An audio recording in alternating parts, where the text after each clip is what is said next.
शांति।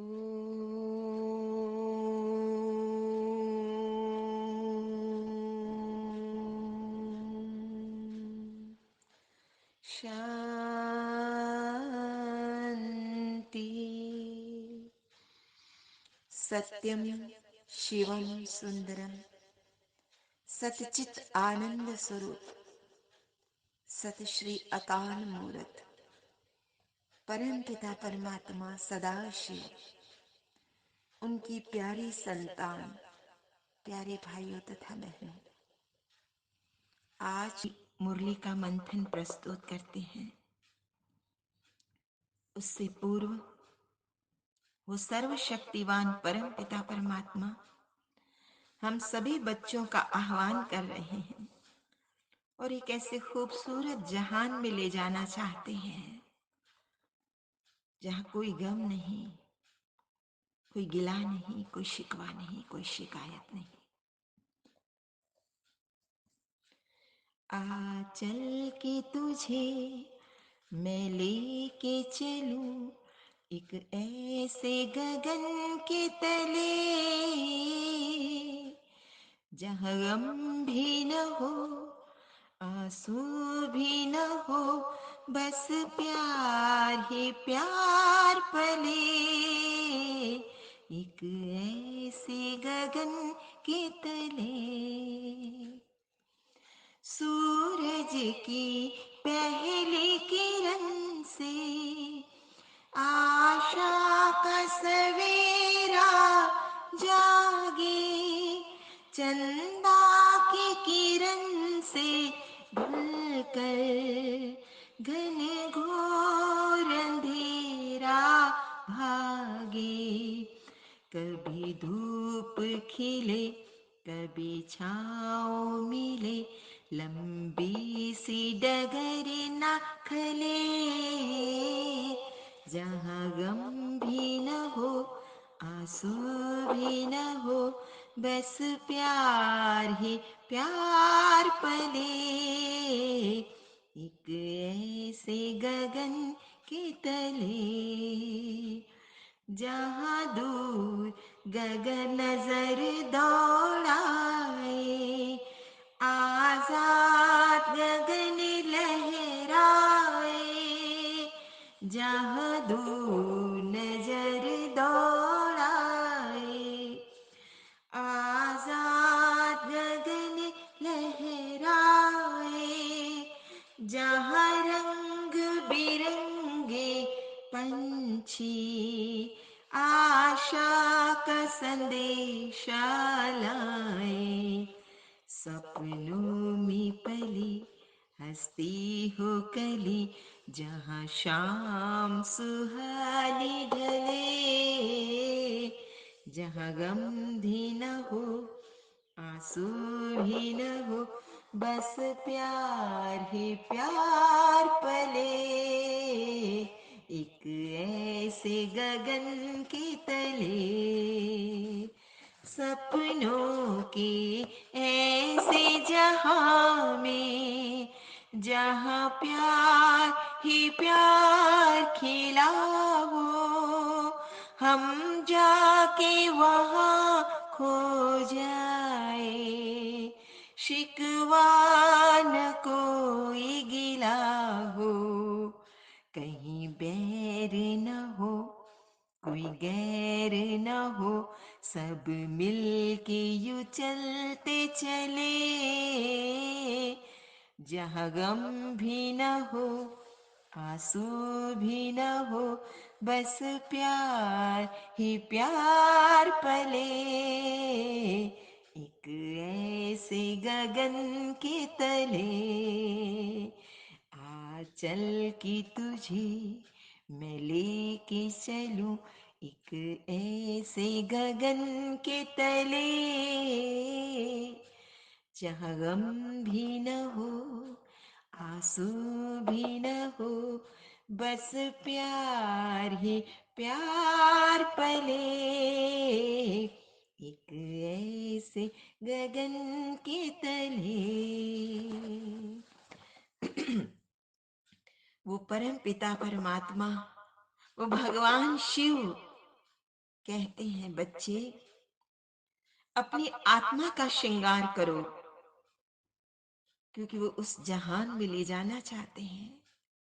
तो बिना श्रृंगार के, बिना तैयारी के तो किसी फंक्शन में नहीं जाया जाता ना। तो यहाँ आत्मा को कहते हैं तुम श्रृंगार करो। किसका?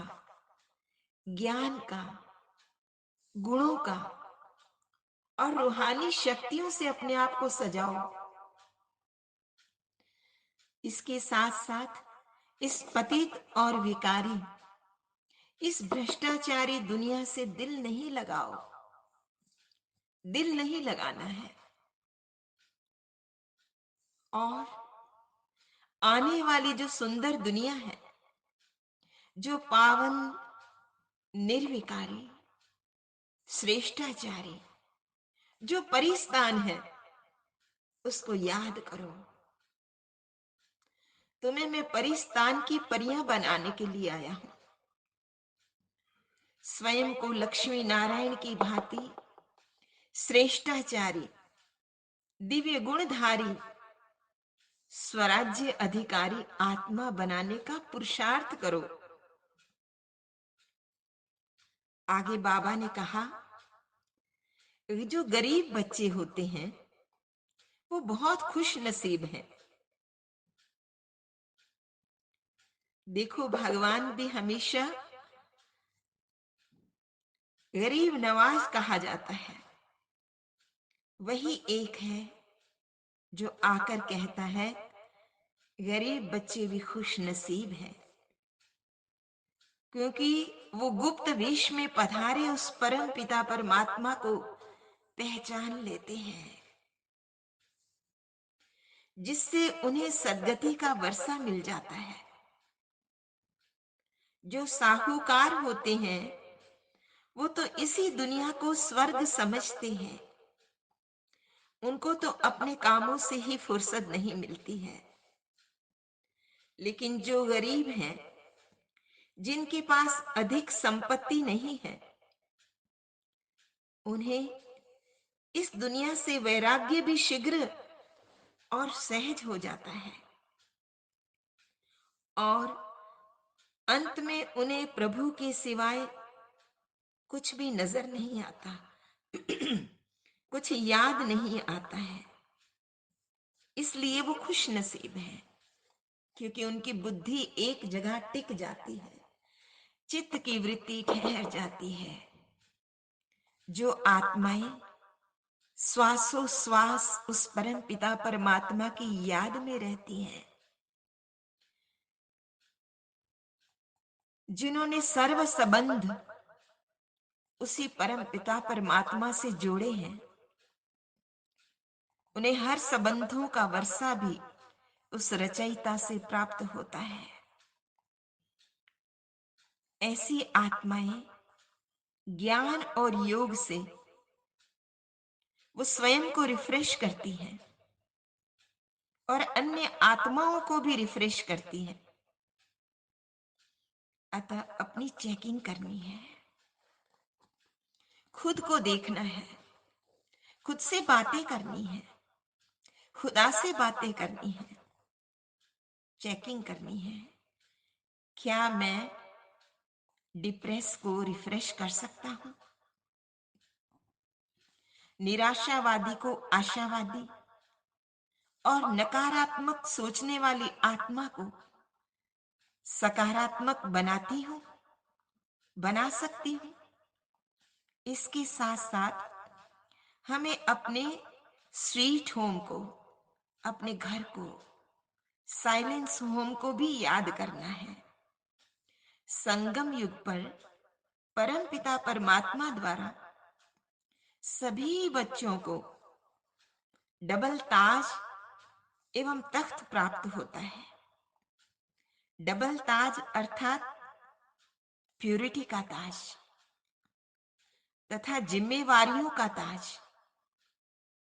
डबल तख्त अर्थात अकाल तख्त, दिल तख्त। हम आत्माएं आत्म स्वरूप में स्थित हो भ्रुकुटी रूपी अकाल तख्त पर विराजमान हूं, तो प्रभु पिता के दिल तख्त नशीन बन ही जाते हैं। जब ऐसे डबल ताज और तख्त नशीन बनते हैं, तो नशा एवं निशाना स्वतः याद रहता है। निशाना है तो नशा है, नशा है तो निशाना स्वतः याद रहता है, लक्ष्य याद रहता है तो लक्षण स्वतः आ जाते हैं। फिर ये कर्मेंद्रियां जी हजूर करती है।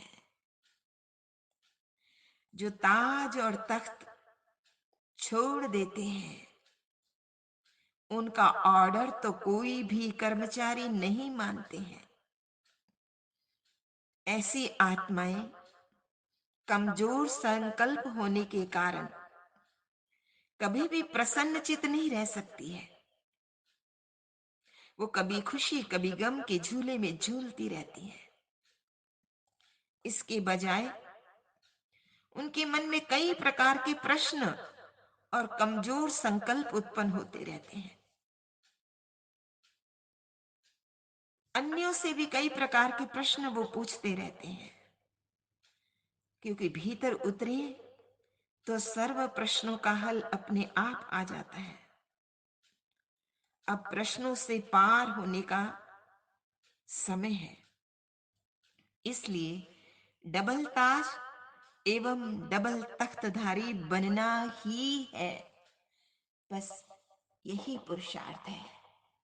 अच्छा, मीठे मीठे सिकिल दे बच्चों प्रति माता पिता बाप दादा का याद प्यार और गुड मॉर्निंग। रूहानी बाप की रूहानी बच्चों को नमस्ते। हम रूहानी बच्चों की रूहानी माता पिता बाप दादा को याद प्यार गुड मॉर्निंग और नमस्ते। सदा रहो हंसते, कहीं नहीं फंसते, बन जाओ फरिश्ते, बांध लो अपने बसते चलो प्रभु के रास्ते। वाहेगुरु जी का खालसा वाहेगुरु जी की फतेह। बोल साचे दरबार की जय। जय। लोका समस्ता सुखिनो भवन्तु। लोका समस्ता सुखिनो भवन्तु। लोका समस्ता सुखिनो भवन्तु। ओम